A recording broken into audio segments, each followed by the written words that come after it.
Hello and welcome to IGPP Expert Talks. I am Heena Goswami, Editorial Consultant with IGPP, Institute for Governance, Policies and Politics, New Delhi. We are here on the sidelines of an international conference being organized by IGPP in collaboration with CSSS, Jawaharlal Nehru University, New Delhi, Justice Liburg University, Gießen, and German Research Foundation, Germany. The conference Environmental Policy Discourses since the 1960s. Politics, Problems, and Narratives of Environmental Policies in Europe and Asia is an attempt to bridge narratives and inquire into the discourses of environmental policies that have governed Europe and Asia since the 1960s. Academicians, researchers, experts are gathered in New Delhi, and today we have with us one of the key participants of the conference, Dr. Thi Thanh. Welcome, Doctor. Yeah. Dr. Thi Thanh is a lecturer at the Department of Southeast Asian Studies, Faculty of Oriental Studies, in University of Social Sciences and Humanities, Vietnam National University, Hanoi. Her academic research interests lie in the study of history and politics of Southeast Asia, as well as history and politics of Indonesia. Welcome to Expert Talks, Dr. Thang. To begin with the conference, what have been the major determinants of environmental policies in Indonesia? What are also some recent changes in Indonesian society and state regulations to help cope with climate change? Yeah, I think according to me, the major change in the Indonesian society is Indonesians are increasingly aware of environmental protection and climate change today. And intellectual, scholar, environmental activists seem to increase their voices and actions to encourage people to protect environment. At the same time, they also put pressure on the government to enact and enforce regulation of environmental protection. Yes, and also I also see the change in the state regulation.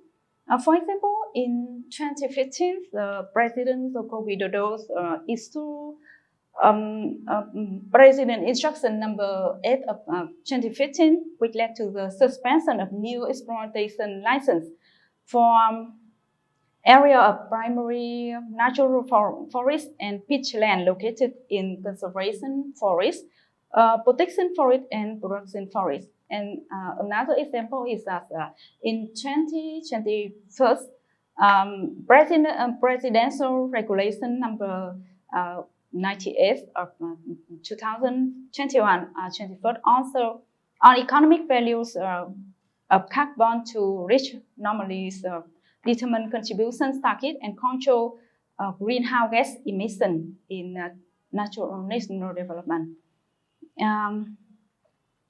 The regulations identity the cap and trade scheme between two business entities, a carbon offset scheme and return-based payment. Carbon trading will be conducted via an Indonesian boss, and levies will be charged on transaction. Then the Minister of Finance officially issued a carbon tax, which imposed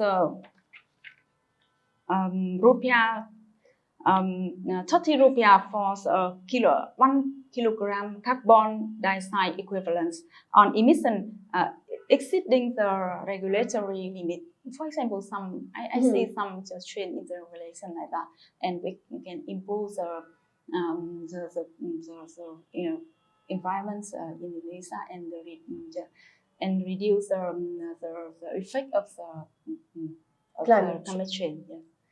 To talk of the larger world and climate change, COP27 was recently concluded, and loss and damage fund was set up, which was a big win, which experts consider to be a big win. But do you think that is enough?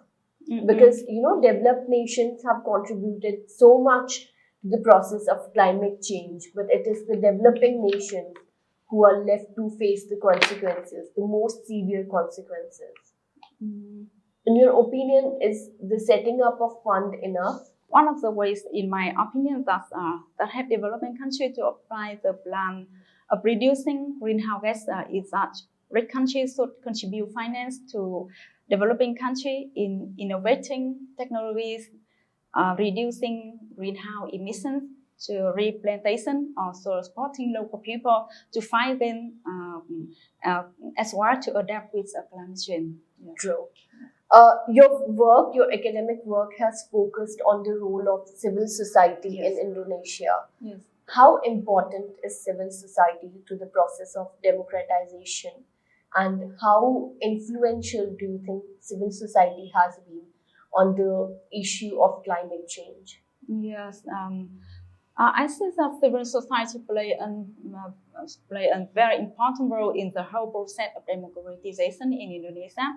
I suppose that civil society disseminate and educate idea of democracy to people, and civil society fight for and also support the right of people, such as right of freedom in expression, right to live in a safe environment, right of election, and something like that. That are very essential to democracy. And civil society also contribute to Indonesian in the institutional reform, such as they consult and put pressure on government that help government to issue law and regulation to reduce power of military, reforms the constitution, and balance the power between the agency in the state apparatus. Yeah. You have also worked on condition of women in Indonesia and Malaysia. Would you like to reflect upon the rights of women's right in Southeast Asia? I think about the issue of the women's rights of Southeast Asia, especially in the Indonesia and Malaysia.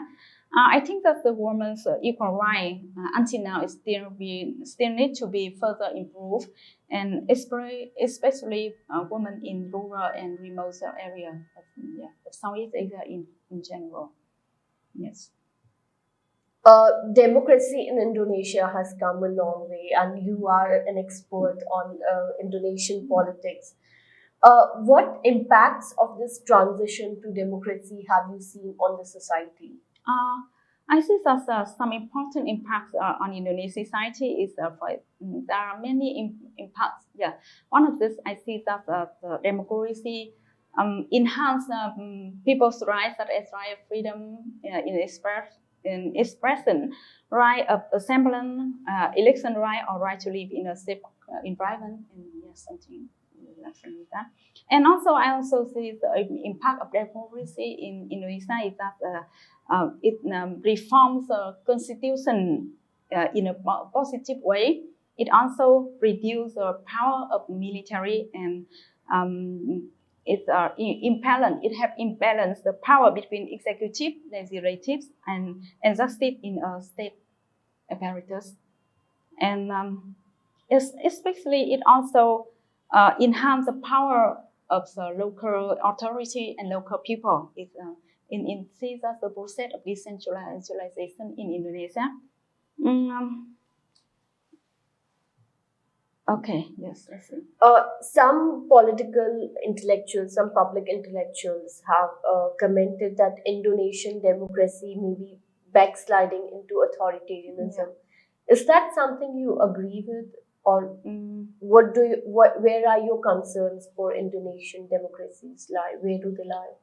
I think that although democracy in Indonesia is still limited, they face many challenges, but I don't agree that democracy in Indonesia may be backsliding into authoritarianism. I think Indonesian people now have more knowledge on democracy, so they don't allow their democracy to be backslided. You are a lecturer at the university, as an educator, you are involved with the youth. How do you think that the youth today can play an effective role in molding the discourse around politics, climate change, women's rights? Civil society. Youth, the youth can As a play. you, Yeah. okay. I think the youth play a very important role in society because the issue of environmental protection as well as the issue relating to politics. So I think that we will still need to continue to enhance the knowledge of the youth as well as um, encourage them to engage in activities that promote social progress. Yes. Thank you so much. Thank you for giving us your valuable time.